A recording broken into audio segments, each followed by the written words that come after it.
Hello, this is Dennis, and today I want to talk about why or how reducing the fear of life reduce the fear of death.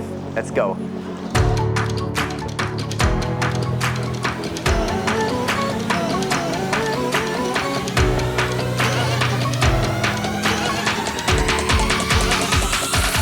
So today I want to talk about a little bit again about fears, because I think we all have fears, and fears of life and fears of living. What fears do we have to really live our life to the fullest? Like, no, I cannot quit my job, my safe and secure job, because this would be too scary for me. There's fear. I cannot travel, for example, for 1 year through a tropical country where I would love to go, maybe because there's cool and awesome nature and cool animals that I would love to see. No, but I can't do it. It's too dangerous. There are too many dangerous animals, too many diseases or whatever. I cannot do this. Or what I also can't do, there's a fear that we might have, if you're watching this channel, no, I can't put all of my money, all of my savings that I have to a business and start the business, because what if I lose all of that money? I had an interesting learning today by reading a book. The fear of life is reduced if we first reduce the fear of death. Okay, let me explain this a bit. Why is that the case? Because basically we have to understand that all fear comes or stems from a fear of death. Like easy example, I was afraid to jump down there, so I really didn't jump down there because I was afraid to die. But we are sometimes afraid to drive in a car because there could be an accident, we could die. We are afraid to lose our job. Why? Because we might not be able to pay rent. If we're not able to pay rent, we might have to live on the street. If we live on the street, what happens then? We might not be able to have enough food and maybe get sick. What happens then if we don't have enough food and get sick? We might die.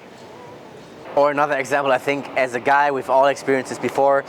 We see a cute girl, we want to talk to her, but we are a bit afraid. And I think you heard all the theory. We are afraid because we are afraid that we get rejected. Why are we afraid that we get rejected? Because then we are maybe kicked out of the tribe, or maybe get attacked by the boyfriend of her, or the alpha male, whatever, and get killed, also dying again. So this is basically like the essence. All fear stems from the fear of dying. Fear is, in my definition, trying to predict the future and envisioning a negative outcome. This is also important to understand about fear. Fear always comes from attachments, like a watch or something. We are afraid to lose it if we go out in a super expensive watch and we really like this watch.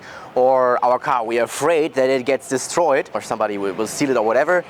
We are afraid to lose it. There's some fear. Your girlfriend, maybe. You really have a big attachment to your girlfriend because you might really love her. You're afraid, okay, that some other guy, or that she might be interested in other guys.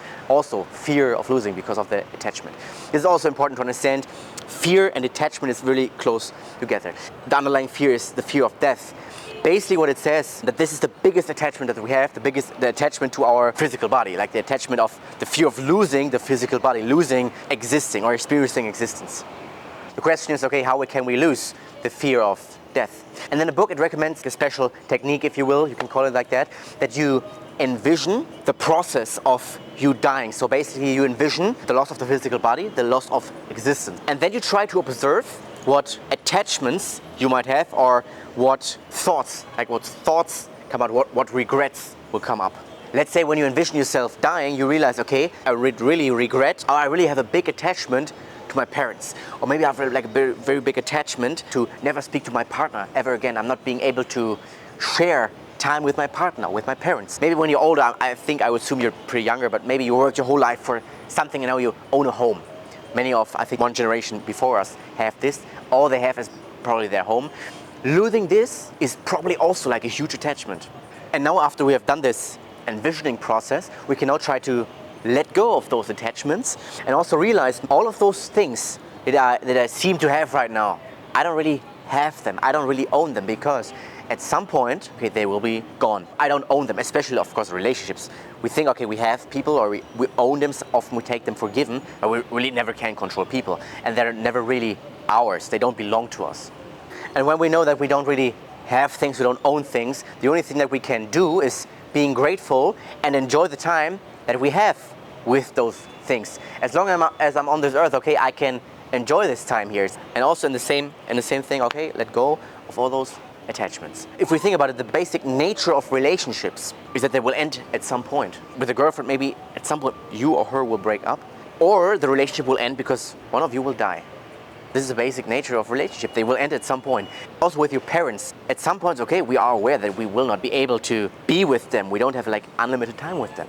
And once we become aware of that right now, it's easier to process this fear of death or this fear of loss in the future. Because for me, for example, when you're quite young, this topic death is like super far away. It's like, it's not even in your awareness. Like, I think the more older you get, the more prevalent it becomes. But for me right now, I heard it somewhere that basically when you're young, you think like, okay, I will live forever. Of course, not like consciously, but subconsciously. Like, death is so far away that you think, you don't even think about it. It's like, it's not even real for you. All right, this was the video about how we can maybe reduce our fear of life a bit by reducing the fear of death. It was a bit different. I know this was like a bit more maybe deep into spirituality and mindset. And if you have any questions about that, maybe it was too abstract, you can ask me in the comments, you can ask me or text me on Instagram. I try to help you as best as I can because I'm also like, of course, learning. I'm making learning experiences. I'm a student also, but I try to help you as best as I can in this topic. If this was helpful, let's try to reduce some of our fears by reducing the fear of death and reducing the fear of seeing each other in the next video. What do you say? Let's take some action.